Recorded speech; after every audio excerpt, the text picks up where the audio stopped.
everybody, welcome back. My name is Abby. I'm with Fitness is Medicine. Today we're going to do another great workout in your home. The only tools you're going to need today is a band or a tube and a set of dumbbells for bicep curls. So that's going to be it for your equipment, and then maybe a kitchen chair or a bench or something that you can sit on. But other than that, that is all you'll need. Okay, so remember to come into these workouts warmed up and ready to go. 5 to 10 minutes of a cardio, just to get your heart rate up a little bit, get your muscles warmed and ready to move. Okay, so we're going to do a chest press first. You can see my helper over there, Tubby Bear, in the corner. We're going to do a chest press to start. So I've got my band about chest height, just like you would for a row. And I'm going to put the band or the tube on the inside on the insides of my elbows next to my rib cage. You can also do it like this, but sometimes people complain about it kind of rubbing on their elbows.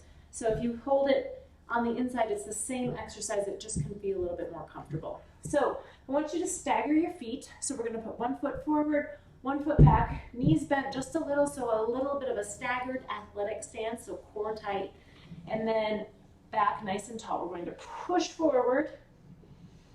2, keep those shoulders down away from your ears. 3, remember with a band or a tube, to make it harder, you can step out further, and to make it easier, you can step back towards the wall a little bit. You can also double up bands, things like that to make them harder. 8, keep breathing. 9, and 10. Good. All right, chest press. Working those arms, the fronts of your shoulders. And Blue has come to say hello. Hi, Blue. Okay, so we are next going to do a floor to stand. They need a walk, and they haven't had one yet this morning. So anyway, look out, boys. We're going to do a floor to stand. So remember with this one, I'm going to lower my camera down a little bit.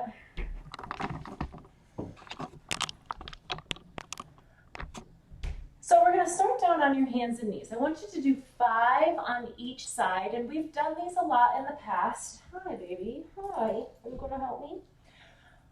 We're going to start down on your hands and knees. If you need to do this, first of all, to be safe, near like a coffee table or a sturdy chair or something that you can pull up on.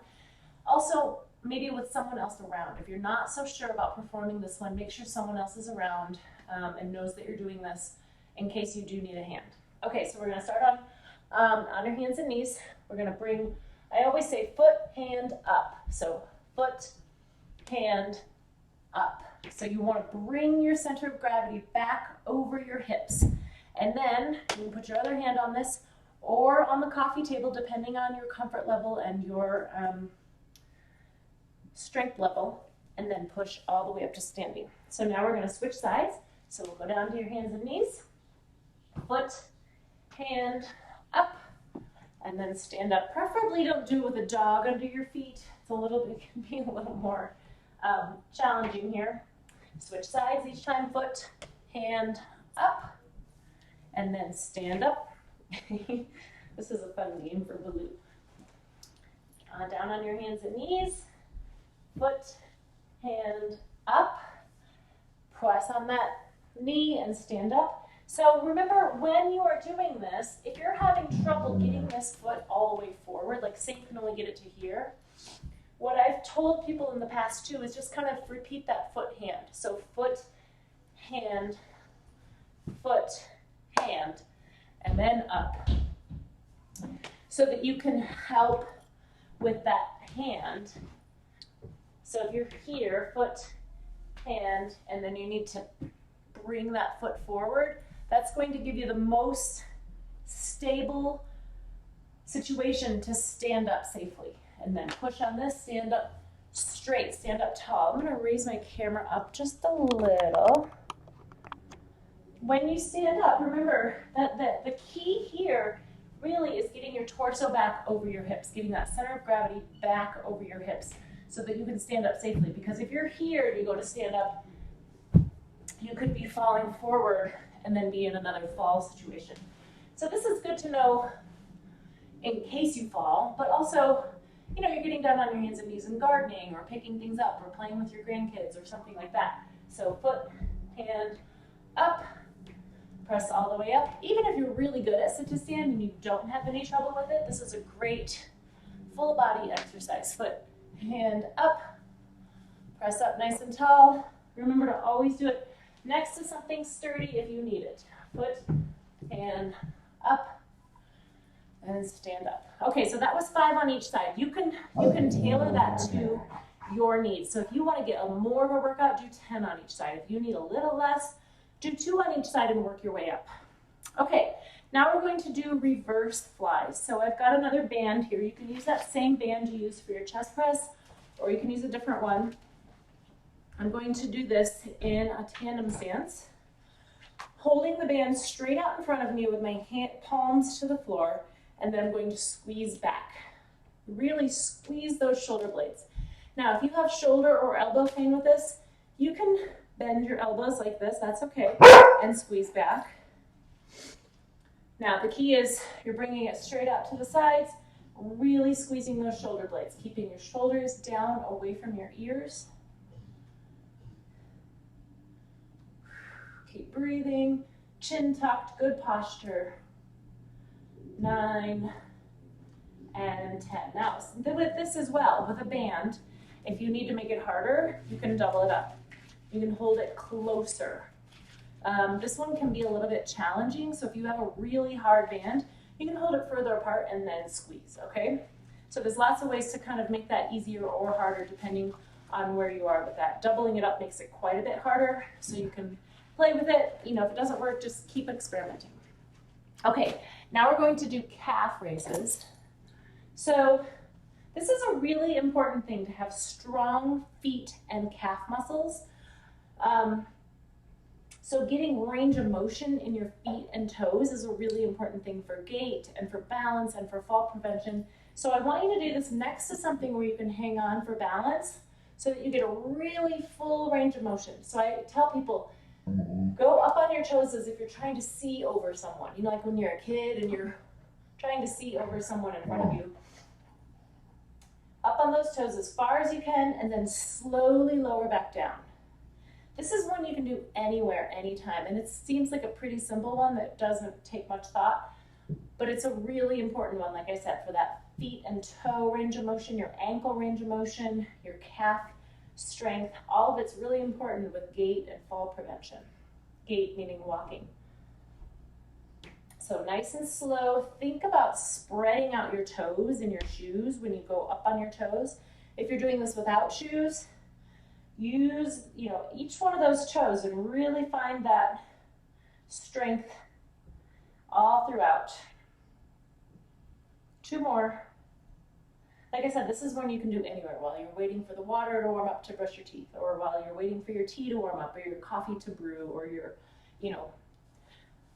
things like that. So, all right, calf raises. Next, we're going to do biceps curls, and we're going to do it in a single leg stance. So I've made the balance challenges part of the exercises today. So the tandem stance with the reverse fly. With this bicep curls, I want you to try it in a single leg stance. If that's too much, do a tandem. If that's too much, do a staggered stance.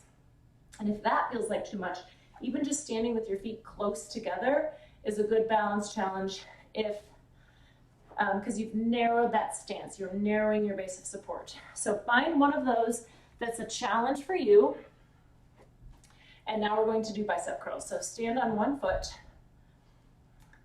Now, when you do these the next time, stand on the other foot or put the other foot in front. Things like that. Nice and slowly both directions. 3. Now you can hold them like I'm holding them with the dumbbells facing forward, or you can hold them like this. It doesn't matter. It works the biceps heads just a little bit differently, but for all intents and purposes, it doesn't matter. We're still working those biceps. 7. Keeping your shoulders down away from your ears, lowering them slowly. 9 and 10. All right, good. Now remember, when you pick these up and set them down, to use good form.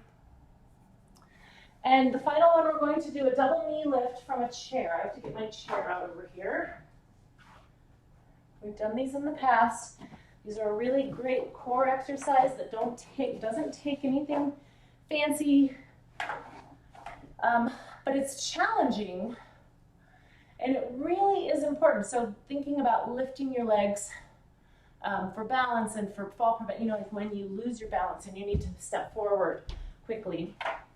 Also keeping a strong core to be able to catch yourself. So we're going to put your hands underneath your thighs. It's preferably, it's preferable, excuse me, to sit on the edge of your chair, but this chair kind of scoots me back as I go, so I'm going to be sitting back. But if you sit up on the edge of your chair, you may have a little bit easier time with this. So palms down, right underneath your thighs here, kind of on the edge of your chair.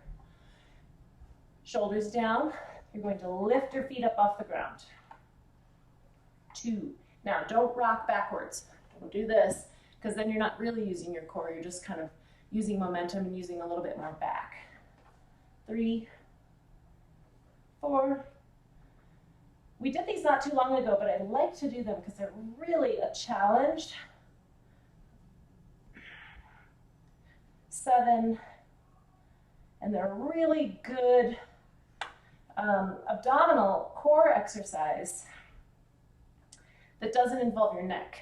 So there's a lot of things, people want to do sit-ups. So like, I want to do more sit-ups, I want to do more, but it can always kind of hurt your neck. I don't do a lot of sit-ups. Sometimes I throw them in, but not very often.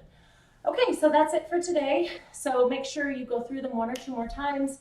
Like I always say, you can add some cardio or do a bunch of cardio before or after, but make sure you're keeping your heart rate up and getting that cardiac muscle working as well. Follow with all of your stretches and a good cool down, and we'll see you next time. Thank you, everybody.